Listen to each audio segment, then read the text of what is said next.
The wind came in low and hot from the east, dragging dust across the dry boards of Luther Kane's porch like the whisper of bones. He sat in the single chair he'd built himself, a heel of bread in one hand, a shotgun resting across his lap. His land stretched out empty in all directions, a bone-white horizon swallowed by sun. It had been 9 years since a soul crossed his gate uninvited. 9 years since he'd buried his wife under the mesquite. 9 years since he'd trusted anything softer than wood or steel. Then came the cry, soft, high-pitched, human. Luther straightened, the bread halfway to his mouth, his eyes narrowing toward the front fence. A buzzard circled far off, the kind of movement a man gets used to ignoring, unless something below had stopped moving altogether. He stood slowly, boots creaking on dry wood, and walked down the steps. His breath caught in his chest like a fist. Near the gate, barely visible in the shadow of a boulder, was a bundle of cloth. It moved. Luther approached, cautious but quick, the shotgun low. It wasn't cloth. It was a child, a baby, wrapped in torn blankets, its mouth dry with dust, lips cracked, tiny chest rising too fast. Luther looked around. No horse, no rider, no boot prints, just the baby and the dust. He knelt beside it. The child looked up at him with eyes so wide it felt like they reached through the years. Its skin was copper-toned and warm, but flushed with fever. Luther removed his hat. "Well," he muttered, "you're either a curse or a test." He carried the baby to the house, set it gently on the table, poured water into an old tin cup, and dipped a rag, wetting the child's lips. It whimpered, not from pain, from hunger. Luther tore the heel of bread in half, softened it in water, and fed it to the child with shaking hands. He hadn't touched a human being in nearly a decade, and now he was feeding bread to a baby that had no name, no parent, no trail, only the wind and the buzzards and the heat. That night, he didn't sleep. He sat beside the fire while the child slept in a small crate stuffed with wool. His rifle remained beside him. His eyes locked on the door, and the silence screamed. So before we ride straight into the fire, take a moment to like this video and subscribe. If frontier stories speak to your soul. At first light, Luther rode into town. The baby slept strapped to his chest inside his coat, warm and breathing. He didn't tell himself why he brought it. He knew the people in town would have opinions. That's what folks did best, talk themselves into cruelty. Bell Ridge had 15 buildings, 2 wagons, and 1 sheriff who pretended not to see what the town preacher did after dark. Luther tied up outside the supply store. Inside, Mrs. Langford stopped mid-sentence when she saw the bundle in his arms. "That yours?" she asked, eyes sharp. "No," he said, "but it's alive. Found him near my fence." "Him?" she asked. "Guessin'." She eyed the child's skin, the dark hair, the tiny bead necklace tucked beneath the cloth. "Apache?" Luther didn't answer. Mrs. Langford crossed her arms. "You're going to want to be careful, Kane, not just because of who left that baby, but who might want it back." Luther took a tin of goat's milk from the shelf. "And what happens if I hand it over to the sheriff?" he asked. Her mouth tightened. "Then it'll disappear, same as the others." He met her gaze. "What others?" But she didn't answer. Back outside, Deputy Orville Hatch stood beside Luther's horse, chewing tobacco like it owed him money. "Morning, Kane. Deputy, what you got wrapped in that coat?" "None of your business." The deputy sniffed. Heard from one of the cattle boys that something screamed out near your land yesterday. High-pitched, scared the horses." Luther stepped closer. "You hear a scream, you go check on it, or you wait for a child to die and write a report after." Hatch's eyes flicked to the bundle. "Don't matter if it's Apache," he said. "Won't ever be yours." Luther's jaw tightened. "Didn't say it was." "Best ride careful. Not just because of the tribe. Colonel Jessup's men are patrolling the southern trail. Any trace of Apache blood out there, they'll wipe it clean." Luther didn't speak. He mounted, turned his horse, and rode home.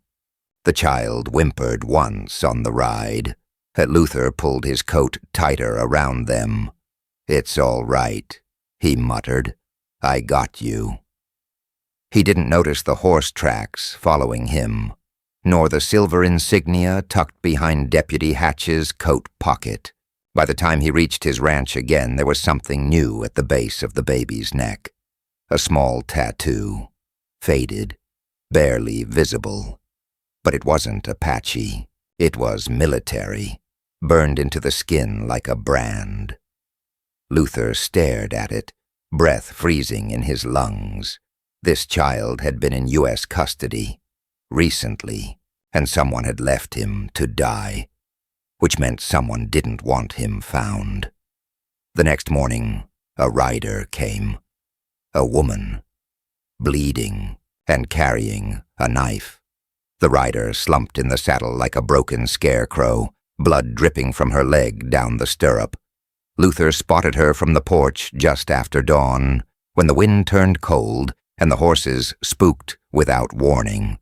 She rode alone, no banner, no pack, just dust and silence behind her. Luther stepped off the porch, rifle in hand, as she reined in 10 yards from his gate. She didn't speak, didn't need to. Her eyes locked on the bundle cradled in his left arm. Then she slid from the saddle and collapsed face first in the dirt. He ran to her, cursing under his breath. The woman's hands were scraped raw, one shoulder torn through the fabric. Her skin was hot, too hot. She'd been running on fever and grit for miles, but she was still breathing. He carried her into the house, set her down on the bench by the fire, and placed the baby in the crate beside her. Only then did she stir. Her eyes opened, dark as midnight, clearer now. "Don't let them take him," she rasped. Luther froze. "Who?" She blinked slowly. "The ones that branded him. They're not after the baby for revenge. They're after what he is." He said nothing. She sat up with effort. Her dress was torn at the hip. Beneath it, an old scar ran jagged up her thigh like lightning. She reached into a leather pouch tied at her waist and pulled out a curved blade. She set it on the table between them, careful not to let her fingers tremble. "My name's Salma. I was with his mother, until Jessup's men came." Luther's voice was quiet. "Colonel Jessup?" She nodded. "They said it was a patrol. Said they were looking for rebel camps. But they killed everyone, women, children. Only she and I ran. She gave me the boy. Told me to find someone who would feed him. She didn't make it past the rocks." Luther stared at the fire. "I fed him." "I know," Salma said. "That's why I'm here." He finally looked at her. "What's he to you?" She hesitated. Then, "He's the son of a peace chief." The words hit the room like a dropped hammer. His father was trying to negotiate a land-sharing route. Small treaty, nothing official, just between clans. The mother was Apache, but the father? She trailed off. "The father wore a uniform," she said. Luther's gut twisted. "You're saying the baby's half," she said, "but not by chance. The father was an officer, high-ranking, assigned to liaise with tribes, but he fell in love. or something close to it. And now, Jessup wants the baby dead because the child proves everything the army denies. That peace was real, that it was sabotaged, and that one of their own crossed a line. Luther stood and paced toward the window. Outside, the land was quiet, but quiet had never made him feel so watched. Selma took a breath. "There's more," she said. "You need to see this." She unrolled a strip of cloth from inside her satchel. Inside was a pendant, beaded, but not tribal, military, and next to it, a folded slip of parchment with a single name scrawled in shaking ink. Luther read it once, then again. The name belonged to a man he'd known 20 years ago, a young West Point graduate, quick to laugh, deadly with a saber, Abram Jessup. Luther whispered, "He's the father." Selma nodded, "And the executioner." The baby whimpered from the crate. Selma crawled toward him, pain etched into her every movement, and gently lifted him into her arms. The child looked at her, and something passed between them. Old memory, maybe. Recognition. He knew. Selma whispered. Jessup knew she was pregnant. That's why he hunted her. Not to stop a rebellion, but to erase a bloodline. Luther leaned against the wall, hand tight around the window frame. "You think I can protect you from that?" "No," she said. "I think you already did." A horse neighed outside. Distant. Not hers, not his. They both froze. Then she whispered, "They found us." Luther moved fast. He grabbed the rifle and tossed Selma the small pistol from the drawer. She caught it with ease. Despite the blood loss, she moved like someone who'd learned to fight by necessity, not training. He extinguished the fire with a bootful of water and crouched low. 2 riders, moving slow, just beyond the bluff. One wore a duster and a brimmed hat turned up at the edges, military saddle. The other rode hunched, scanning the terrain, lookout posture. Not bandits, scouts. Luther muttered, "If they saw you enter." They didn't. They will now. From the crate, the baby began to cry again. Selma pressed him to her chest, whispering a lullaby in a language Luther couldn't place. Her voice was ragged, but the baby quieted. The scouts paused near the windmill. The first one dismounted, looked down at something in the dirt. "Prints," Luther hissed. "Boots, small ones, Selma's." Then a voice called out, "Kane, you home?" It was Deputy Hatch, again. But now he wasn't alone. Selma gripped the pistol. Luther raised a hand. "Not yet." She gritted her teeth. "If they take him, they won't." Another voice joined the first, deeper, commanding. "You got something belongs to Colonel Jessup." Luther's blood ran cold. He stepped out slowly, rifle visible but lowered. Deputy Hatch grinned like a hyena. "That was fast, Kane. I figured you'd try to keep the prize, but the colonel said you were a decent sort." Beside him, a man in a black coat and polished boots dismounted. Colonel Jessup, clean-shaven, immaculate, eyes like polished stone. "Good morning," Jessup said. "We've come for the child." Luther stood silent. Jessup smiled thinly. "We won't ask again." Luther's finger flexed on the rifle. "Then don't." Jessup didn't blink. He didn't reach for his weapon either, just looked at Luther like a man who already owned the land, the house, and the silence between them. Deputy Hatch, though, he wasn't so composed. His hand hovered near his revolver, twitching with the eagerness of a man who'd rather shoot first than wait for orders. "You sure you want to do this, Kane?" Hatch drawled. "We're talking about a baby that ain't even yours." Luther didn't move. The rifle stayed down, but his shoulders were tense with coil spring stillness. Jessup stepped forward, boots crunching softly on dry soil. "I'm offering a civilized option," he said, voice even, polished. "You give us the child, we ride out. No questions asked, no damage done." "And if I say no?" Luther asked. Jessup's mouth curled into something that might have been called a smile, if you didn't look at the eyes. "Then I make it legal." He reached into his coat and pulled out a sealed document, folded, crisp, and bearing a wax seal already half cracked from the ride. "Signed by the territorial governor himself. Authorizes retrieval of any child determined to be of mixed parentage who poses a threat to civil peace." Luther stared at it. "This isn't peace," he said. Jessup shrugged. "It is for most of us." Inside the cabin, Salma stood behind the door, the baby pressed to her chest.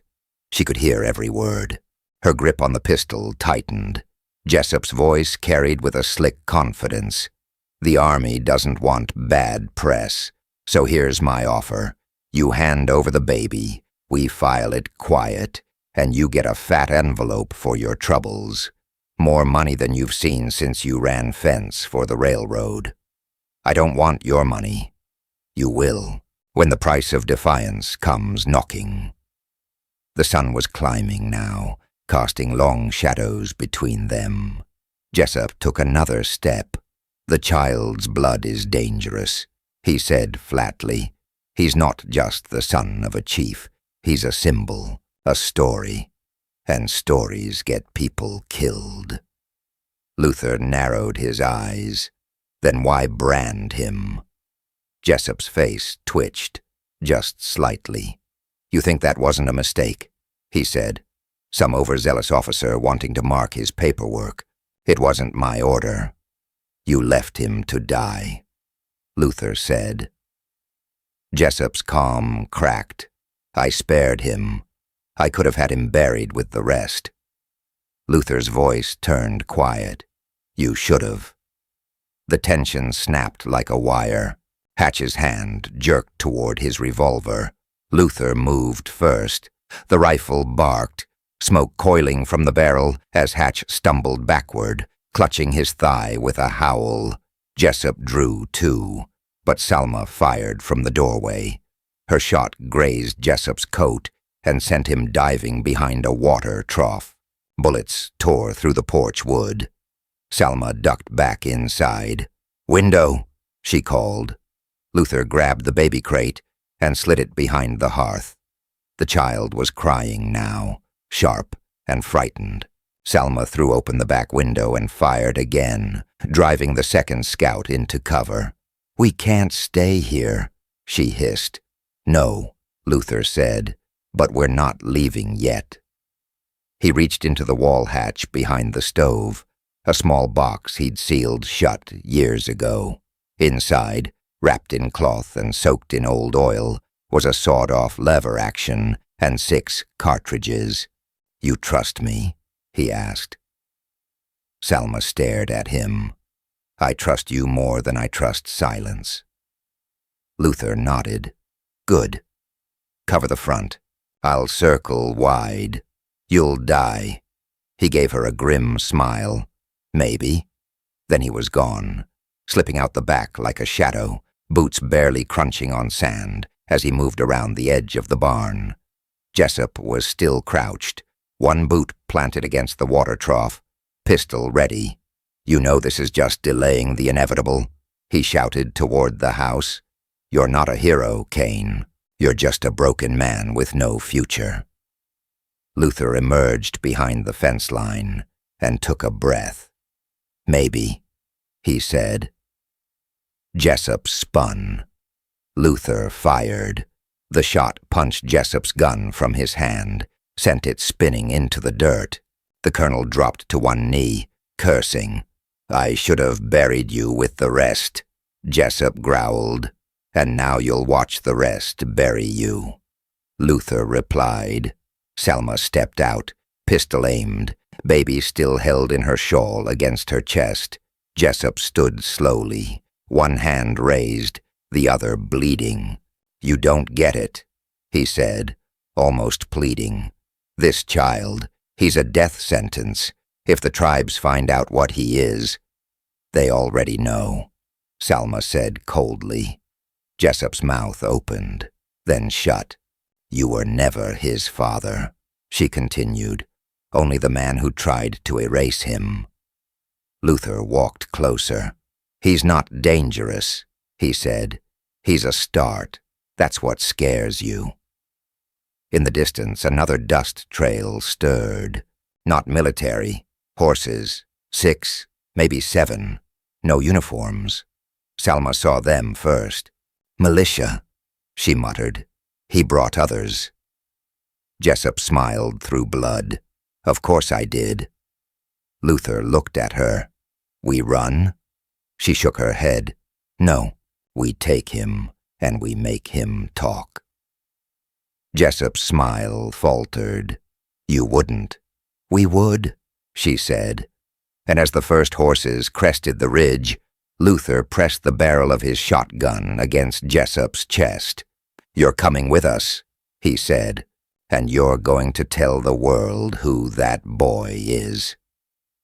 The road to the arroyo was little more than a snake trail through dust and rock, but Luther knew it well. He'd helped cut it during his first year on the land, when survival meant knowing the places a man could vanish. Now with Colonel Jessup tied across his own horse and the baby sleeping against Selma's chest, they disappeared into the canyon before the militia's hooves even touched the northern ridge. Luther led them deep into the ravine, through sage-choked turns and under sun-bleached arches of stone. The light narrowed to ribbons. The heat pressed in. Jessup didn't speak for miles. Then hoarse, "They'll find us." "They'll try," Luther said. Selma was silent, focused on every twist in the terrain. She'd wrapped the baby tightly, shielding him from the sun, one hand always resting on the pistol in her belt. Her bleeding had slowed, but not stopped. Her limp had worsened. Luther watched her closely. "We stop soon." "No," she said. "Not yet." They made camp that night in a narrow box canyon, a place Luther had used once to bury a neighbor's daughter after a flood. The walls climbed steep and high, and only one trail led out. He built no fire. There were no stories to share. Selma fed the baby with a dampened cloth. Jessup sat with his back to a boulder, wrists bound, coat stained with his own blood. Still, the man's voice carried the unshaken weight of authority. "You're both fools," he said. "You think exposing me will change anything? I'm one man in a line of men. You think they'll let you tell this story?" Selma looked at him. Her voice was like the wind before lightning. "They'll listen if it's you who tells it." Jessup laughed. "They'll say I was coerced, beaten, fed a false story. They'll call me a prisoner of war." Luther sat across from him, carving dried mesquite into splinters with his hunting knife. "You'll talk," he said, "because if you don't, I'll leave you in the desert with a note pinned to your chest and your name burned into every newspaper between here and Kansas." Jessup's eyes gleamed. "You think I'm afraid of dying?" "No," Selma said. "We think you're afraid of truth, because once it's spoken out loud, it doesn't go away." She set the baby down beside her and stood slowly, limping toward Jessup. "There was a time I thought you were different," she said. "You listened to our words, broke bread with our elders. You promised peace, and then you lit the fire that burned my family to ash." Jessup looked up at her. face unreadable. "You don't understand what I was trying to stop," he said. "The peace was a lie.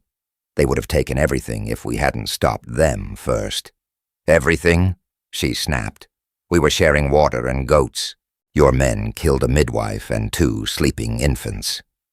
She pulled a folded piece of parchment from her sash. Jessup recognized it instantly. The treaty draft. "I found this under my mother's body," Salma said. "Her blood sealed it. I kept it all these years, hoping one day you'd be forced to see it again." She let the parchment fall in front of him like a gauntlet. Jessup stared at it, and for the first time, his silence wasn't defiance. It was shame. Luther stood. "We take him south, to Fort Mercer. There's a new marshal there, not Army, Federal. He'll listen." Jessup shook his head. "The moment we cross out of this canyon, your blood's on their boots. You have no idea who I sent after you." Salma looked at Luther. "He's stalling." Luther nodded. Then he heard it.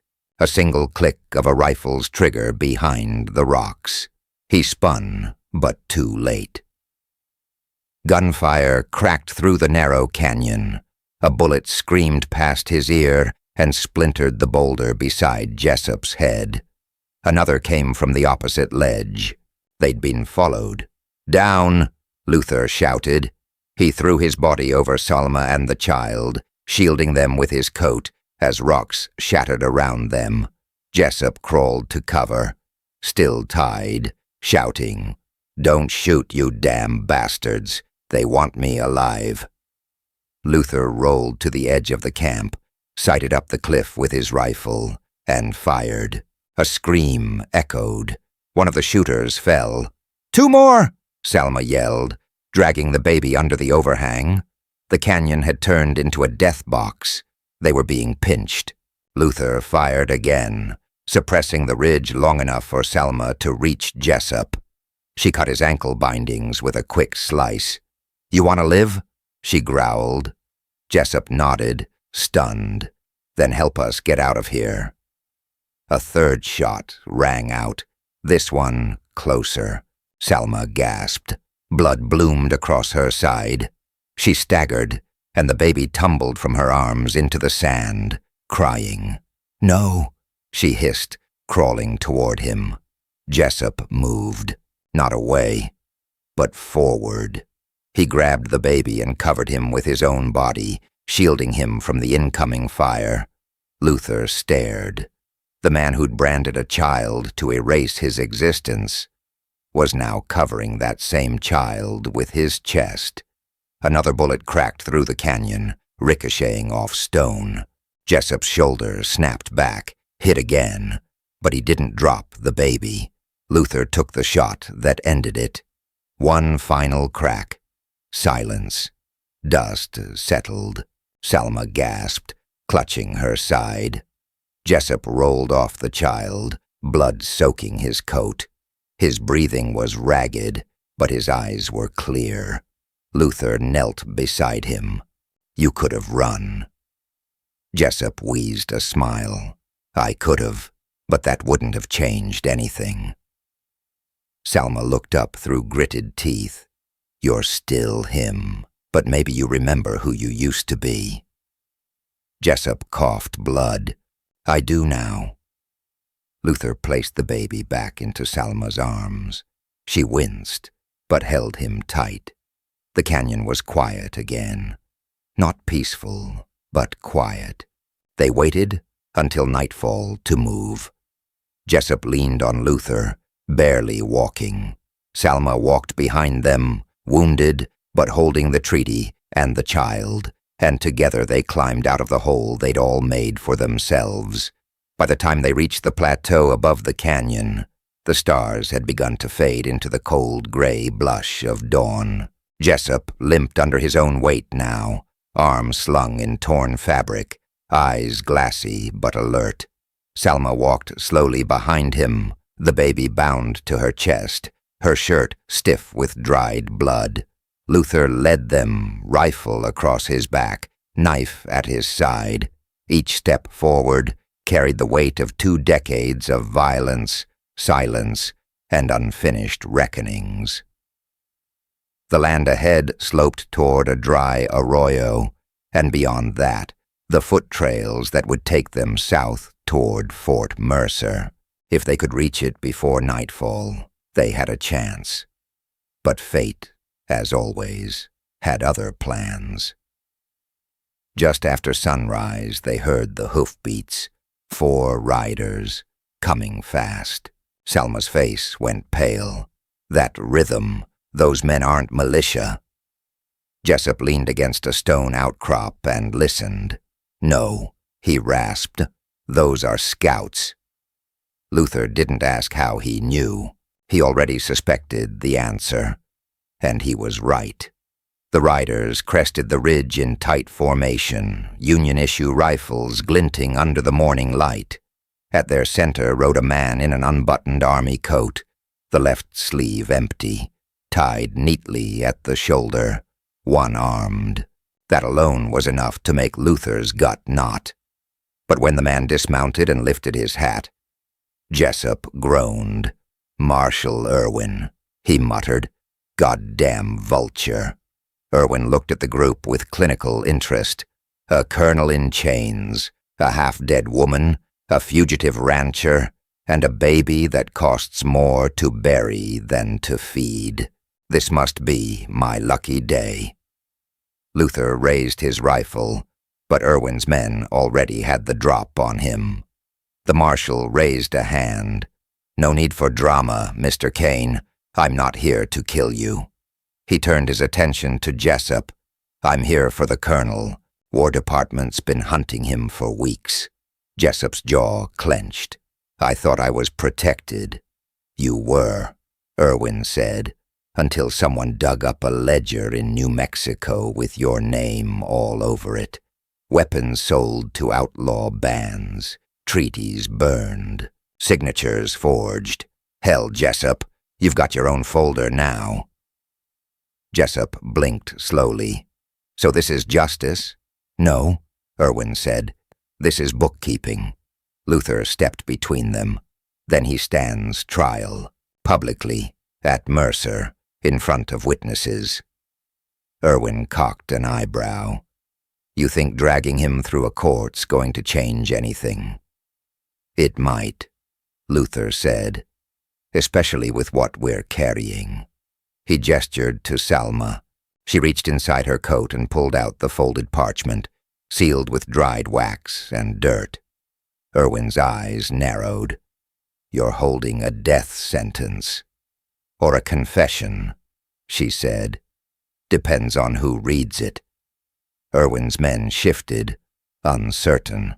The marshal ran a hand over his stubbled jaw. "Well," he said finally, "seems I walked into more than a roundup." He looked at Jessup. "You gonna give them what they want? Say it out loud." Jessup stared at the dirt. "The boy," he murmured. "His mother was of the Apache band. His father wore blue. I gave that woman promises. Then I gave my men orders." He looked at Salma. "You know what I did. You saw it." She didn't speak. She didn't need to. Jessup dropped to his knees. Irwin stepped forward, unhooked a set of cuffs, and bound Jessup's hands without ceremony. Salma sat down slowly, breathing through her teeth, one hand pressed to her side. The baby whimpered once, then fell asleep again. Luther stood still as stone. Irwin studied him. "You're not just a rancher anymore, are you?" "No," Luther said. "I gave that up when I shared bread with a starving child." Irwin nodded. "Then I'll need a statement." "You'll get one." The marshal mounted his horse again. He looked down at the group, wounded, burned, and breaking, but still standing. "I can give you 2 horses and a canteen," Irwin said. "Best I can do without raising alarms." "Fair enough," Luther said. "And Mr. Kane," Irwin added, "stay out of the headlines. Your kind of truth has a short shelf life." Luther nodded once, and the riders left, Jessup in tow, dust spiraling behind them like smoke from a dying fire. Salma lay back on the stone, eyes closed, sweat beading on her brow. Luther knelt beside her. "We have to move. We're not done yet." Her eyes opened slowly. "There's one more place," she whispered. "An old trading station. My people once passed through it. If we make it there, we'll find shelter and someone who can help the boy." She looked down at the baby. "He's not just a secret anymore." "No," Luther said. "He's proof." He helped her up, gently. Together they walked down the trail, one step at a time. Behind them, the desert whispered nothing, but ahead, just beyond the dust and heat, something waited that none of them had ever truly seen. A future. They walked until the sky bruised with twilight, and the wind turned sharp. The old trading station lay nestled against a split in the canyon wall, its roof sagging under time, its wooden walls weathered gray. But to Luther and Salma, dragging themselves through miles of heat and silence, it looked like sanctuary. Luther had been here once, years back, when he still rode as a scout. Back then it was a neutral place. Apache, Comanche, settlers, even army couriers had passed through. There'd been rules. They were always fragile, but for a time, they'd held. He approached the entrance slowly, a rifle slung low, watching the door like it might open with a memory. Inside, it smelled of sweat, dust, and old gun oil. A figure emerged from the shadows, tall, gray-bearded, and draped in a faded army coat with no insignia. Luther recognized him instantly. "Caleb," he said. The old man squinted. "I'll be damned. Luther Kane." They shook hands, quiet but firm. "Didn't think I'd ever see you crawl back to this rock," Caleb said. "I'm not crawling," Luther replied, "just trying not to leave a blood trail."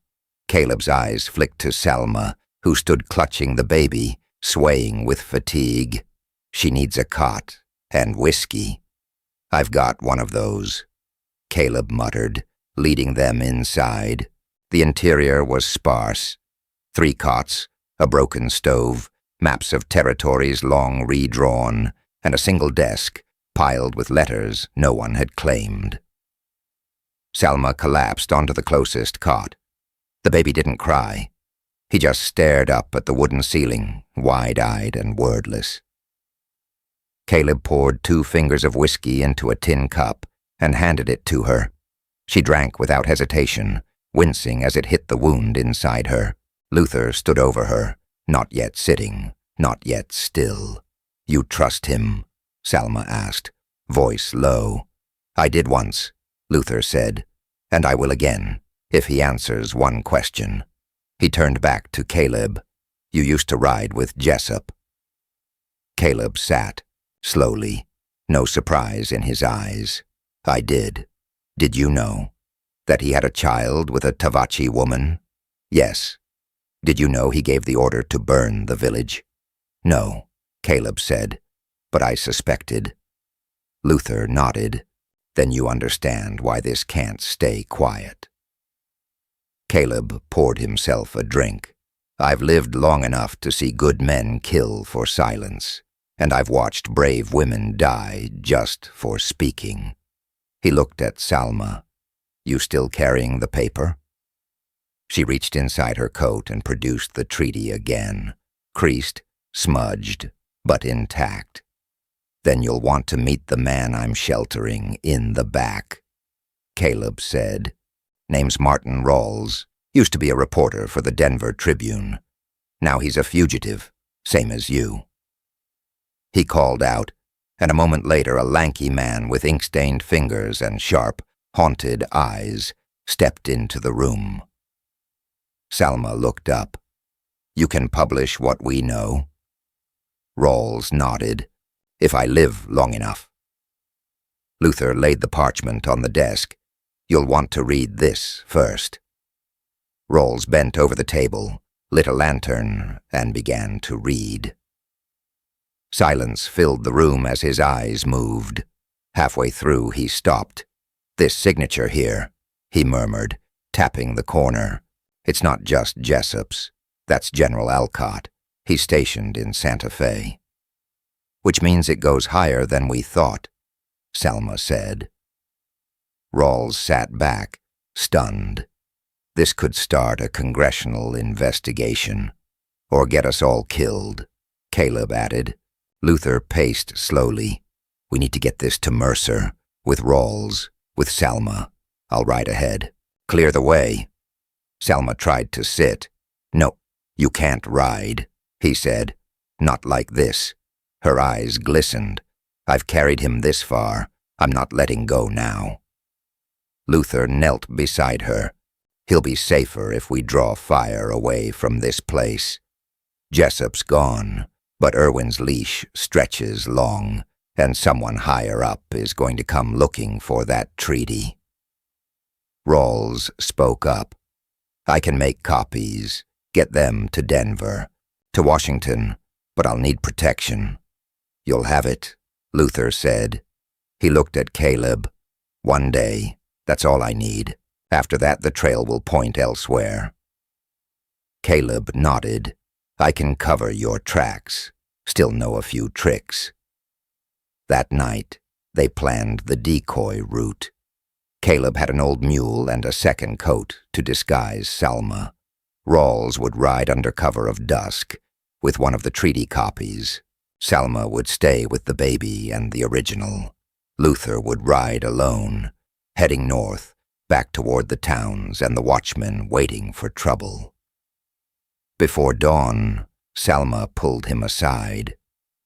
"You can still walk away," she whispered. "I did once," he said. "It cost me everything." She looked at him for a long time, then reached into her pouch and pulled something small, worn leather string tied with a piece of cloth. "What's this?" "A name," she said. "The baby's." She placed it in his hand and turned back to the cot. He unfolded it. Inside, a single word written in old Apache script. "Cola. Brother." Luther stared at it. Not a title, not a prophecy, a bond. He folded the cloth and tucked it into his coat, then mounted his horse and rode out into the rising light, knowing that ahead of him waited riders, rifles, and lies dressed in gold stars, and still he rode. The northern trail was a dead man's ride, open, exposed, and watched. But that was the point. Luther Kane rode it fast, dust rising behind him like a smoke signal, coat flapping, rifle tied to his saddle. He didn't carry the treaty, didn't carry the child. What he carried was attention, a decoy painted in dust and blood. By midday, he saw the first rider. One man, distant, shadowed against the ridge, then another, then two more. They weren't army, they were bounty trackers, guns for hire. Jessup's reach hadn't died with his arrest. Luther rode harder, into the sun, letting the shadows chase him. They didn't know what he carried, only that someone wanted him caught or killed. He led them east, away from the canyon, away from the trail that Rawls and Selma were taking. That had been the deal. Draw them out. Buy a day, maybe two. That's all the truth ever needed. Time and breath. But breath was running short. By sundown, they'd closed the distance. Luther cut off into the gulch, a narrow pass, lined with brush and jagged rock. He knew it well. Had hunted deer here when he still believed in silence as salvation. The horse stumbled once, breath heaving, legs trembling. Luther dismounted, slapped its flank, and let it run. Then he climbed. By nightfall, he crouched behind a ledge overlooking the gulch's mouth. The trackers came slow, cautious, one by one. The first wore a red bandana and a long-barreled rifle. The second had a scar down his cheek and no expression at all. Luther waited. He didn't want to kill, but the baby's name still burned in his coat pocket, and he'd made his choice back when he shared his bread with a starving child. The first tracker stepped into range. Luther fired once, clean, brutal, final. The second dove behind a boulder returned fire. The echo cracked through the gulch like thunder. Luther ducked, slid down the slope, flanked left. A third man appeared behind him, silent, fast. A knife slashed his side. He spun, slammed the stock of his rifle into the man's jaw, then shot him at point blank. Blood soaked his shirt now. His breath came short. But he was still moving. The second tracker was falling back, retreating. Luther didn't follow. He sank to the ground behind a fallen log, pressing his hand to the wound. Warm blood pooled beneath his fingers. He tried to stand. His legs didn't listen. So he lay there, eyes to the stars. And for a moment, he thought of the porch, of the bread, of the baby's hands reaching, of Salma, broken but standing, of a name whispered in an old tongue. He didn't hear the rider approach, didn't feel the boots beside him until a voice said, "Easy, friend." He blinked. Above him stood Marshal Irwin, face creased with dust and surprise. "You look like hell," Irwin said. Luther tried to speak, failed. Irwin knelt, checked the wound, pulled a flask from his coat. "I got your note," he said. "Caleb rode hard, said you'd be bleeding somewhere with a truth bigger than your body." He looked at the 3 dead men. Seems he was right. He poured whiskey over the wound. Luther groaned. Irwin smiled. "That's good. Means you're not dead yet." He hoisted Luther onto his horse and tied him tight. "You'll make it to Mercer," he said. "You've earned the right to see what comes next." 2 weeks later, in a courtroom built from pine and prayer, Martin Rawls read the treaty aloud to a crowd of soldiers, settlers, and tribal witnesses. He read the names, the dates, the orders to kill. Jessup, pale and shackled, sat silently while a federal judge recorded the charges. Salma stood at the back, the baby asleep in her arms. No one interrupted. No one looked away. Luther, bandaged and leaning on a crutch, watched from the side bench, and when the reading ended, when silence hung thick as judgment, he whispered the name one last time. Cola. Months passed. The treaty made headlines. Investigations began. Land was returned. Soldiers court-martialed. Jessup vanished into a prison out east. But none of that changed the porch where it started. Luther rebuilt it with his own hands. Salma visited sometimes, with the boy. He walked now, spoke words in both tongues. He always ran to Luther first, and each time Luther bent low and picked him up, as if to remind himself that sometimes the smallest lives carry the biggest truths, and the simplest kindness, a piece of bread, a silent choice, can start a fire no army can put out. Justice rides fast, but sometimes mercy rides faster. In a land carved by guns and silence, the choice to show mercy, especially to the voiceless, can echo louder than any bullet.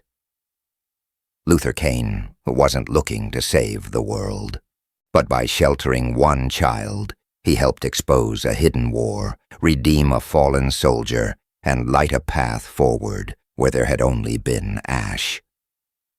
Salma's resilience, the child's legacy, and the blood-soaked truth they risked everything to carry, these became the new gospel of the West.